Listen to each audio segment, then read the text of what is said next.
I would have to say that Swami's been in my life my whole life. My parents and I all went to India in '79 together to see Swami. That was Christmas of '79. So I was 2 years old at that time. And I have a picture which I'll share with you. Aaron Powell. He has a picture of himself with Sai Baba when he was only 2. And he has an amazing story to share about how Sai Baba left an indelible mark in his life. And Swami came for darshan, and I still can see it in my mind. He turns and he looks directly at me and he does this familiar gesture. Mm-hmm.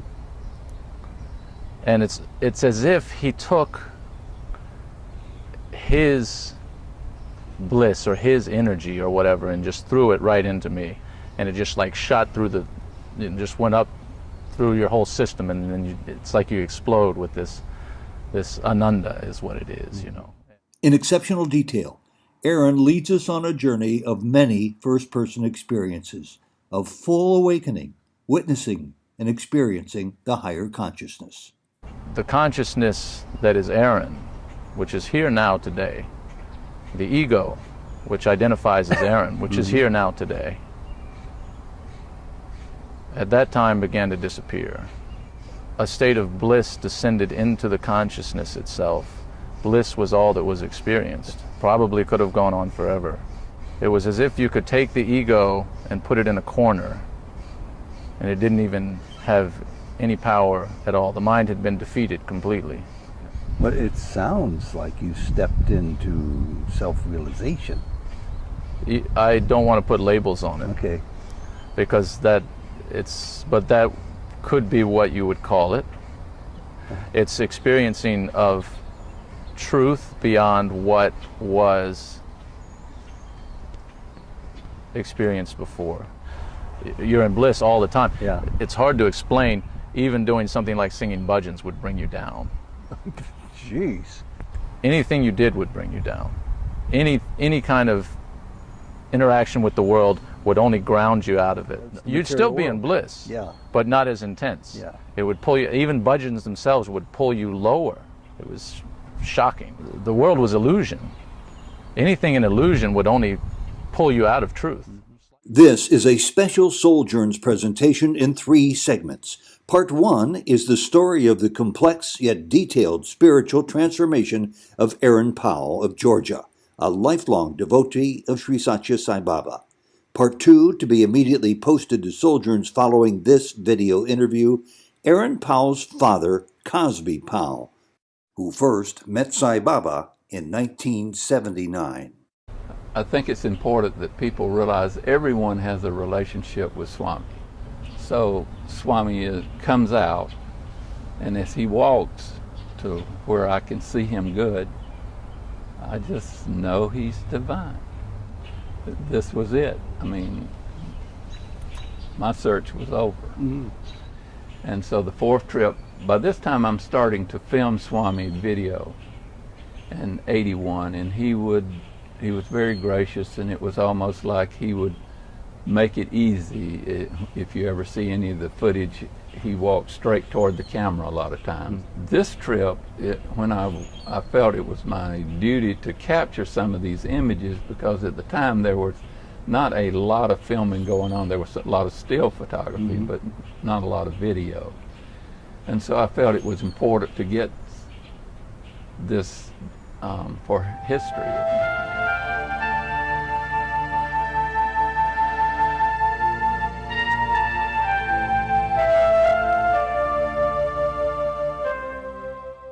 Bhagavan Sri Sathya Sai Baba presents to the world an example of universal love and truth. And then Part 3 of this series will include the video documentaries on Sai Baba's life, written, produced, and narrated by Cosby Powell decades ago.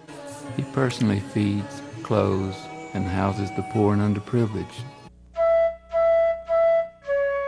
Sai Baba permitted this early filming and videotaping of him by Cosby Powell over many years. More on this later.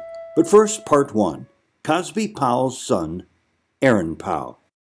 Welcome to Souljourns. These interviews were recorded in Forsyth, Georgia in May 2014.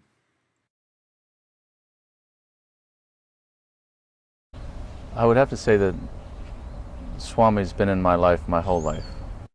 My parents and I all went to India in '79 together to see Swami. That was Christmas of '79. Yeah. But I did, at that time, had long platinum blonde hair, and I was 2 years old in India in 1979, so you can imagine I stood out a little bit. Well, as you grew a couple of years older and matured a little more, Yes. you probably had, I'm just going to guess, some future encounters with Sai Baba. Can you relate some of those that you can remember? The primary encounters that I had that are to be recounted as far as physical interaction with the form of Swami occurred in 1998 primarily. And at that time I was 20 years old, and I had come to see Swami first time as an adult. But he's always actually been something besides the form for me. And the form was never actually him, although there was a lot of sweetness to the interaction. In '98 I went, and the first time I went to darshan, and I sat, and Swami came for darshan, and I still can see it in my mind. He comes around this pillar, and so there's a moment where you don't see him, and then as he comes around the pillar itself, he turns and he looks directly at me, and he does this familiar gesture. Mm-hmm. And it's as if he took his bliss or his energy or whatever and just threw it right into me at that moment, and it just like shot through it just went up through your whole system, and then it's like you explode with this ananda is what it is, you know, and devotees will be familiar with it. And I can still remember, you know, so he finishes the darshan, and I had a journal at that time, and I wrote, okay, well, I know what everybody's talking about now, you know. So it was unmistakable. Right. There was no doubting that, you know, that Swami was something beyond comprehension of what you experience in a normal day-to-day world. Even around famous people or spiritual people or whatever, it's a whole nother level of what he is. It's just really, you can't even explain exactly what he is to anyone. They kind of have to experience it. You can give them stories, you can give them these amazing stories, and any story you hear about Swami, no matter how wild it may be, it's very likely that it's true. That's the amazing thing about it. So it's just, the experience goes on and on and on, and you experience him on all kinds of levels. It can permanently alter your life. I shouldn't say that it won't do that, but there's a follow-up. Swami gives you the chance, but he leaves free will in place. There's no doubt about that. Has your free will ever gotten you into trouble? I shouldn't ask. I wouldn't say serious trouble, no. But I've had moments where, for example, I thought Swami was unhappy with me, and that I was telling my father earlier that the absolute worst thing in the world is the concept of having fallen out of grace. Yeah. To feel like you have somehow displeased Yet that's also very human, isn't Swami, it? you know. I mean, aren't we almost destined to trip and fall on our face from time to time?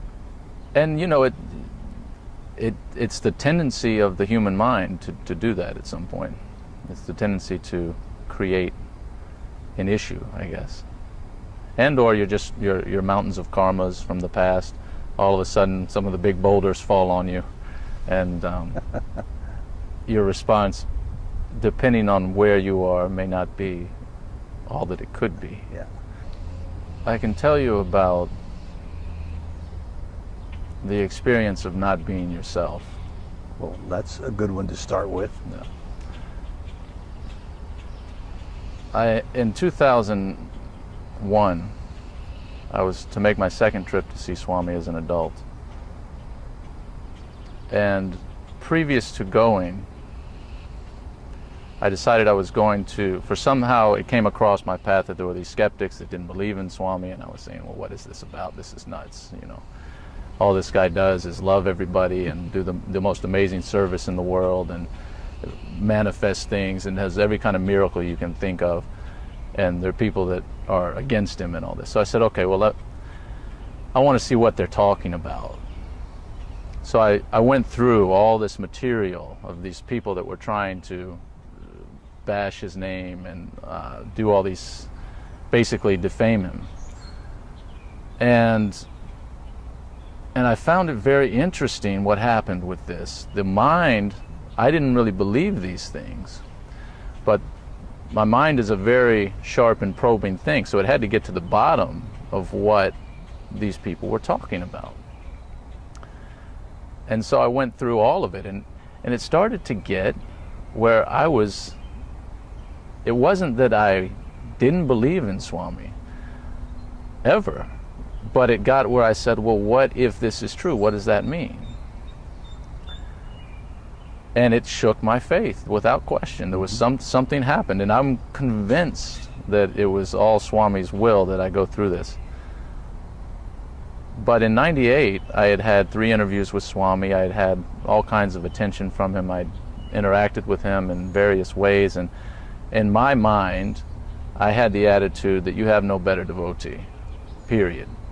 I'll do anything, whatever, doesn't matter. I love you more than the whole world. Nothing can shake my faith, period.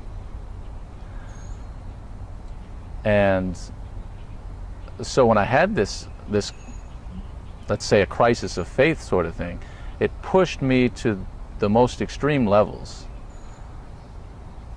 And I was meditating constantly. I was doing every spiritual practice I could think of. When I went, I was just full of doubts, and Swami was pushing every single one of those. Every single doubt that I had, he was pushing further. He would make it look worse to me, you know, and he was doing it intentionally. And I was looking at this and saying, this is, wow, you know, this is intense. But the one thing I remembered is that Swami said, you have to embrace your doubts. You have to be willing to embrace your doubts to get past them. If you hide them away in a corner, you'll never get past them. So that's what I did. I embraced them, and it was rough. Because the concept of God as man is a concept that the mind cannot deal with. So I was engaged in this in a very serious way. And constant meditation, Souljourn meditation, constant, all the time, all day long. And then in darshan, I would go and I would be with Swami, and I'd say, Swami, I've got all these doubts, and I'm here with you. I'm not going anywhere, but here are all these doubts, you know. Help me out here, you know. And what did he do? So he, slowly and slowly, I came to understand each and every one of them from a higher level. And there were certain darshans, there were certain times where he came with the glory of divinity just flowing from him in every possible way. And I would sit there and look at this and behold it, and it would shatter these doubts to the point that you're saying, this is a divine being. It doesn't matter what your mind thinks about it. You're experiencing the truth of it. It's beyond anything the mind can think about.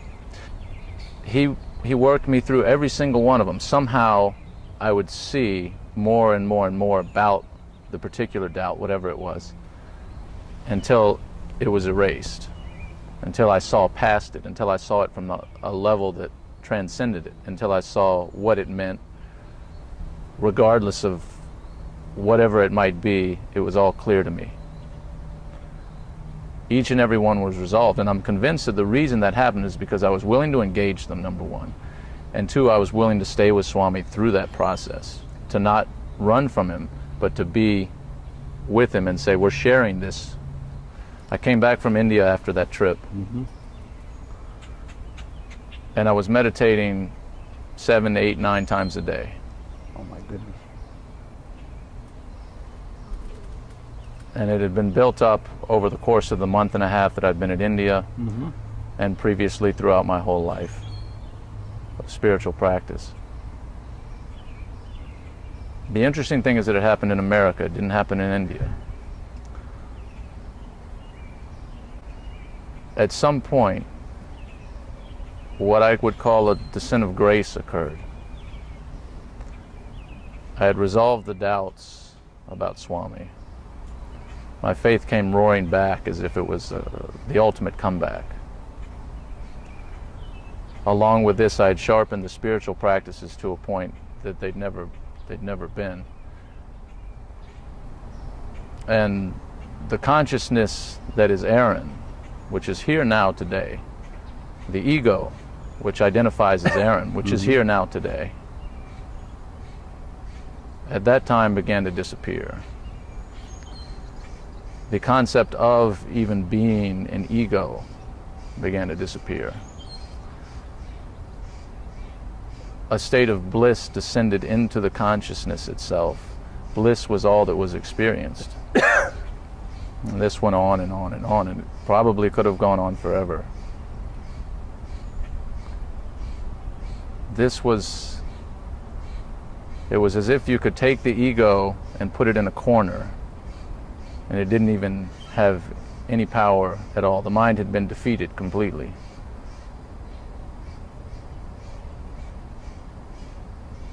And at that time, the concept of you as a self, as an individual ego operating within the world, wasn't really there. You still experienced the world, but you didn't experience as if you were partaking in it. Mm-hmm. It was a complete witness. Sort of like standing outside of yourself, looking at yourself. Kind of like that. You had control of your body. You experienced bliss continuously. It was an experience that was being had. And it was being had by the true you, but it wasn't being had by the you that perceives it as, I am experiencing this, as a separate entity of this and that and the other. Very difficult to explain it. But it sounds like you stepped into self-realization. I don't want to put labels on it. Okay. Because but that could be what you would call it. It's experiencing of truth beyond what was experienced before. A more neutral term might be an awakening, a big awakening for Aaron's life, to see that your life isn't what others and saw it as. the experience of it was that Aaron didn't experience it. Yeah. Aaron was put aside. There was a truth that was, and you were that. It basically Satchidananda, as they explain it, is the best way to understand it within a framework. The interesting thing about it is that it verified everything that I had ever read or heard or understood about the things that I hear Swami talk about, that I had heard him talk about. The truth of the self, you are a completely invincible thing. There is nothing that can touch you. The world is completely an illusion. The interesting thing about it, several interesting factors to it, were that the world itself was so unreal that you knew that nothing that happened in it had any relevance at all towards you. It wouldn't change you in the slightest.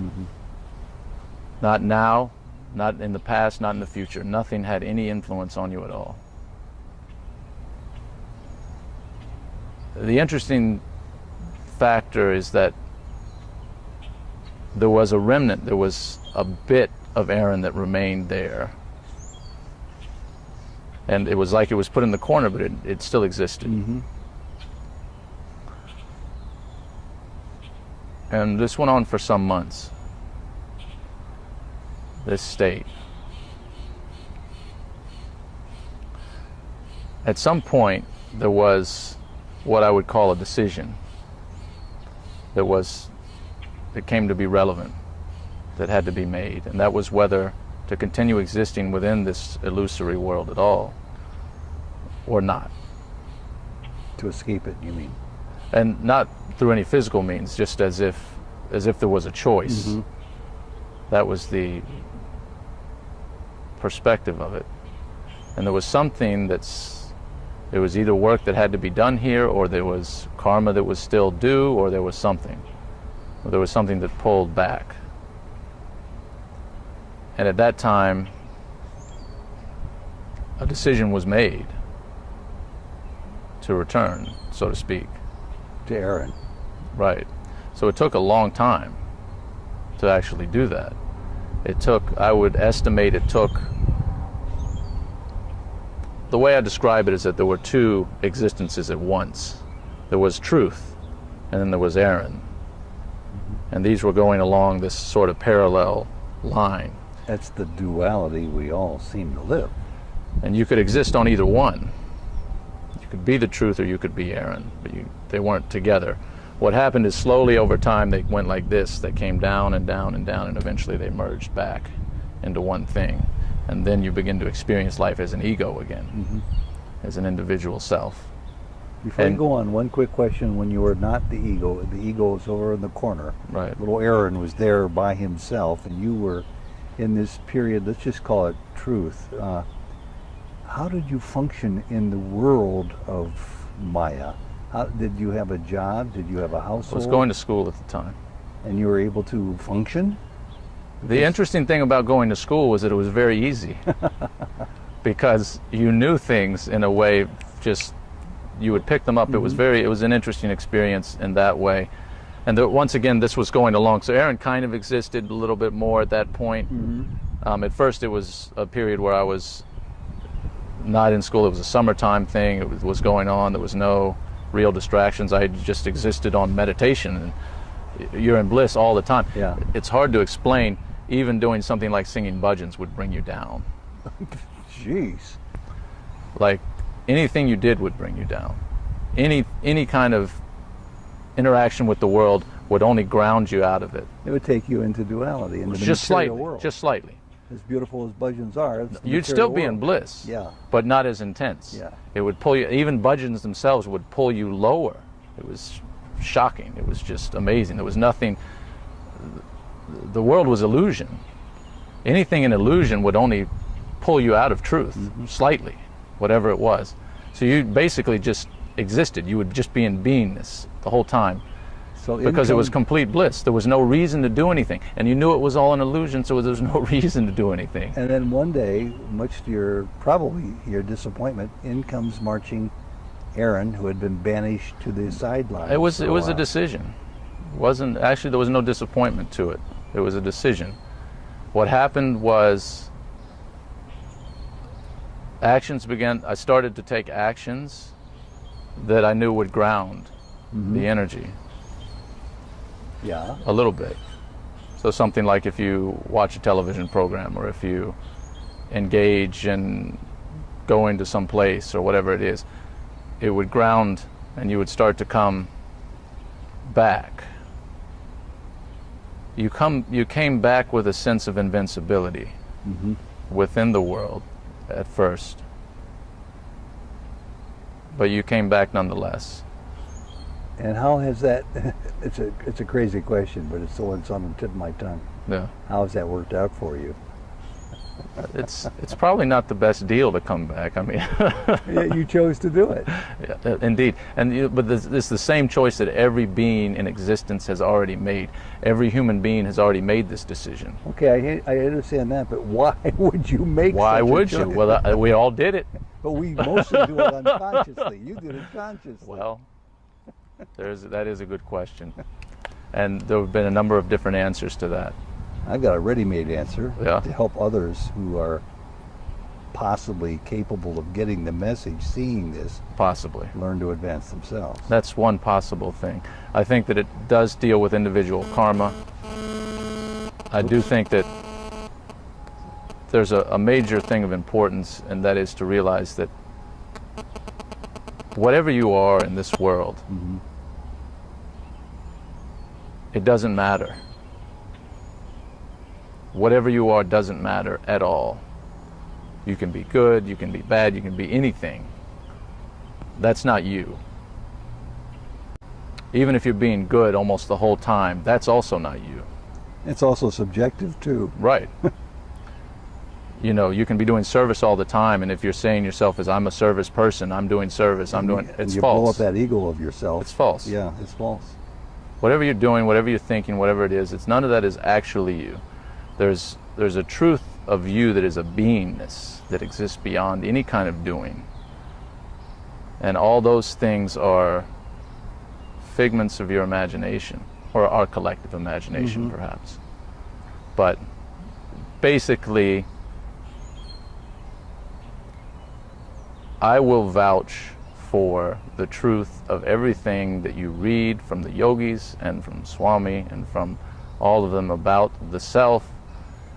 There are probably far higher levels of experience of divinity than what this consciousness has experienced. But I can tell you that there is nothing but bliss within you. That is what you are. And if you're willing to try to actually find yourself, that's what you can find. So this is from the horse's mouth. You've been there. You're just not repeating something you read in a spiritual guide or a friend who was a follower of Muktananda or Sai Baba told you one day. You've experienced it. It's been experienced. And it's what you say, I've experienced it, that pulls in ego, which is a lie. So to say I've experienced it is not true. Because I'm speaking now from an ego perspective. At this point, Aaron exists, and I believe he exists. Yeah. At that time, I knew he didn't, but it was the real I. At this point, I'm talking to you as Aaron, so I am operating, talking from an ego. So I can't say that I experienced it.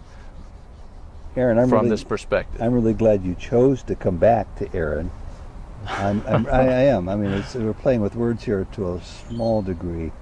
But I'm trying to rack my brain to think of the best question or two in the remaining time we have left to ask you, because I think this well needs to be tapped as much as possible. So let me put it on your shoulders. What would you say to somebody, me, your dad, your friends, people watching this who are only meeting you for the first time, that they can do, mindful of what you just said? It doesn't kind of matter what the external Aaron's all about, because that's not real. Right. But once you have a taste of that inner Aaron, that doesn't even go by that name, your whole outlook changes.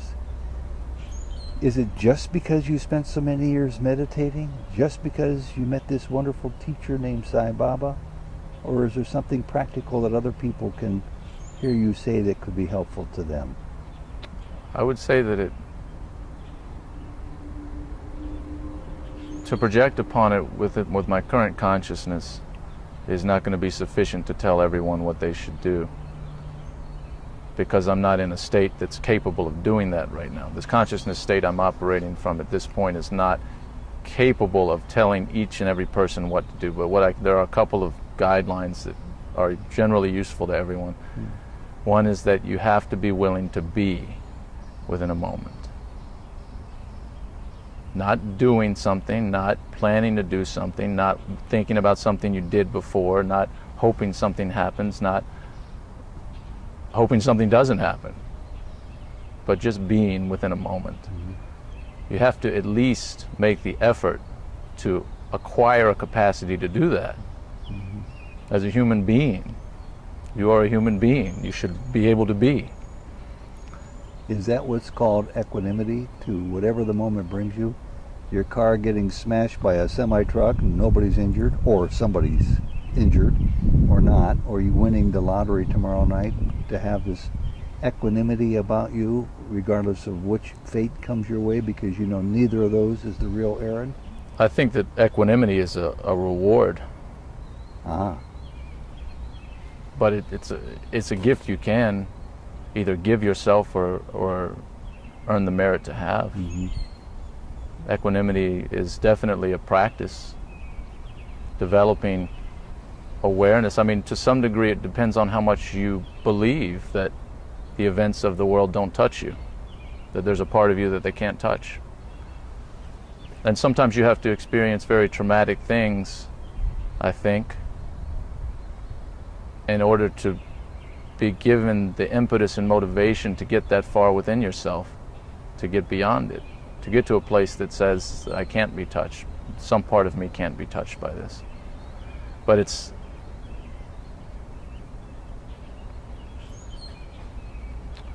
you have to be willing to commit everything to it. You have to be willing to do whatever it takes, but not just to do whatever it takes, but to commit yourself to the process on your own inner level, to find out who you are. That has to be quintessential to you, I think, for this step, for you to experience your true being. Because Maya doesn't take a day off. Maya doesn't take a second off. Maya is coming at you every minute from every angle. Mm-hmm. Yeah. And if you want to defeat Maya, you can. But you have to be willing to fight the every second fight that it takes to do it. A final question. The most trivial question I can think of. Aaron, what's it all about? Being and experiencing. That's really all it is. We put a lot of labels on everything, and this is good and this is bad and this is fun and this is boring and this is this and this is that and I am this and I am that, and it's all not true. But it's a grand illusion, and we've all decided to have it together. And we're enjoying all the aspects of it. So, you know what? Everything I just said, if you want to continue to enjoy the illusion, by all means do. That's what we're all here for in a certain way. We're also all here to get out of it. It's both at the same time. Yeah. And it's a wonderful play. And it's got a lot of pain, and it's got a lot of pleasure, and it's got a lot of this and a lot of that, and a lot of he said and a lot of she said, and a lot of what have yous, and dramas, and comedies, and romances, and all of this. And you're probably here to experience a lot more of it. But there is a part of you that is permanently blissful, and if you get tired of the pain, it is there. The problem is, if you don't start when you're young, it gets more and more difficult, because the way I describe it is that the ego is like a monkey. And when you're young, it's a small monkey. It doesn't have that much power. You can wrestle it a little more easily.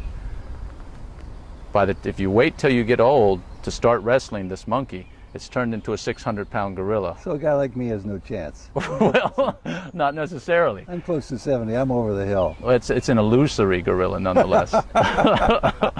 Oh, okay. So it's not quite like a 70-year-old man learning Greek for the first time. Right. Because the truth is, there is no Greek. There actually is no gorilla. Just like there is no monkey. But if you're dealing with an illusory monkey or an illusory gorilla, perhaps it's easier to wrestle the illusory monkey than the illusory gorilla. Aaron, I really enjoyed this, and you're a young man in your mid-30s, and you have this wealth of understanding. Let's just put it that way, not putting any fancy words on it.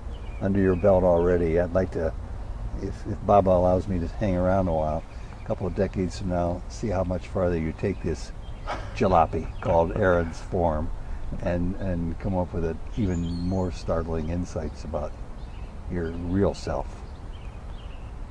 Thank you, Ted. Sai Ram. Sai Ram. And Aaron, there's one more account I know you would like to share with us, and I'd like to hear it, so let's hear it. This is just a story about Swami and his omniscience.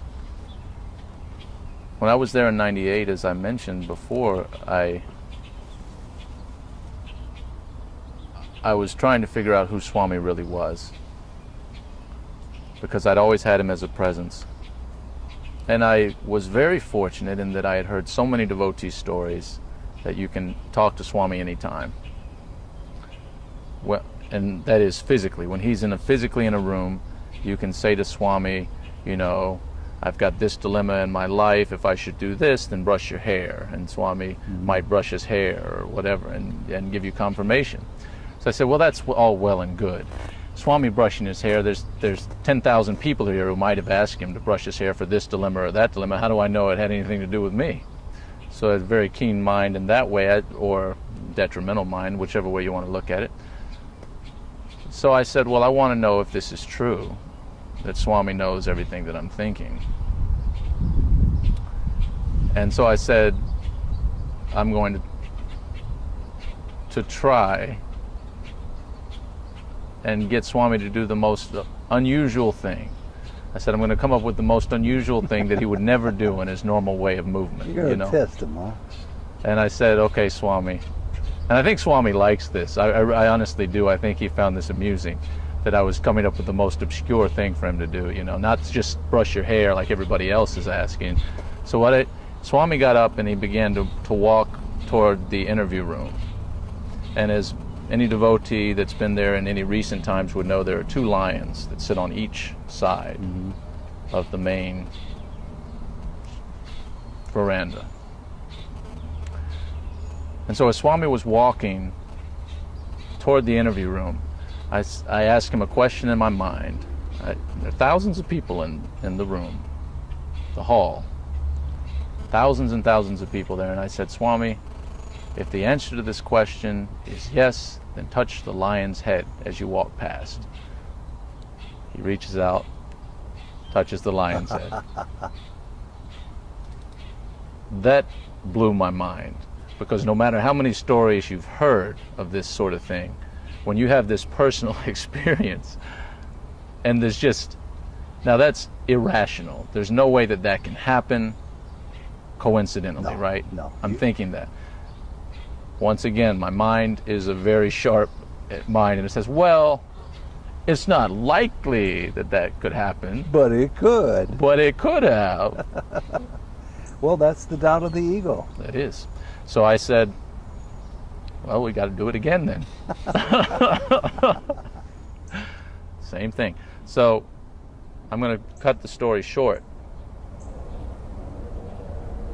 We began to have this game, Swami and I.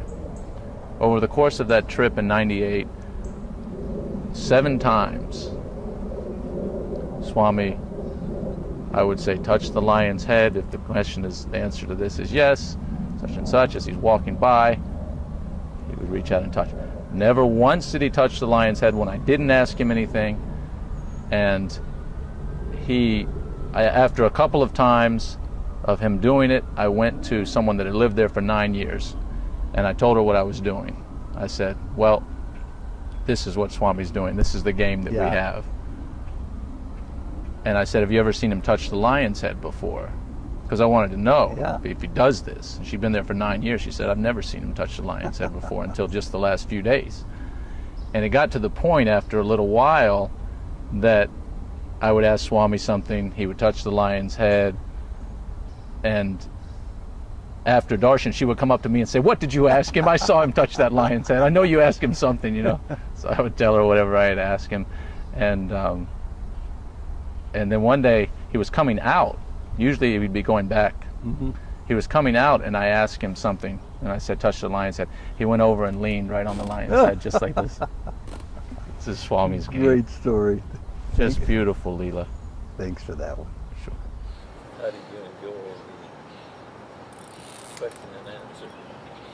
Well, I think Ted's very... It gets heart to heart, and it bypasses even reason or logic.